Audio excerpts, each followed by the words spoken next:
Cake చేయాలి అంటే మైదా పిండి, పంచదార, ఎగ్స్ ఇవన్నీ కావాలా ఏంటి? అవేవి లేకుండా కూడా సింపుల్ గా గోధుమ పిండితోటి bakery style sponge cake prepare చేయొచ్చు. ఎలా తయారు చేసుకోవాలో నేను చూపిస్తాను, మీరు కూడా ట్రై చేయండి. ముందుగా ఇలా కేక్ బేక్ చేసుకోవడానికి సరిపడంత పెద్ద గిన్నెలో ఒక స్టాండ్ పెట్టి 5 నిమిషాలు ప్రీహీట్ చేసుకోండి. తర్వాత మిక్సీ జార్ లోకి 1/2 కప్పు బెల్లం తురుము, 1/4 కప్పు ఫ్లేవర్లెస్ ఆయిల్, అలాగే 1/4 కప్పు వరకు పాలు పోసి మెత్తగా గ్రైండ్ చేసుకుని తీసుకోండి.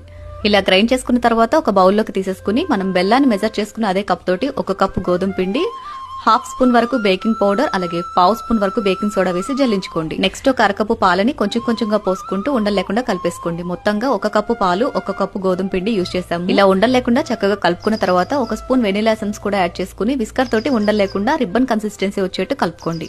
నెక్స్ట్ ఒక A4 షీట్ కి ఆయిల్ అప్లై చేసుకుని కార్నర్స్ కట్ చేసి మనం కేక్ బేక్ చేయాలనుకుంటున్న గిన్నెలోకి ఈ విధంగా పెట్టేసేయండి. కేక్ అస్సలు అంటుకోదు ఇలా చేయడం వల్ల. రెడీ చేసి పెట్టుకున్న కేక్ పిండి అంతా కూడా ఇందులోకి వేసేసుకుని పైనుంచి కొన్ని జీడిపప్పు, అలాగే కొద్దిగా ట్యూటీ ఫ్రూటీస్ యాడ్ చేసుకోండి. చూడటానికి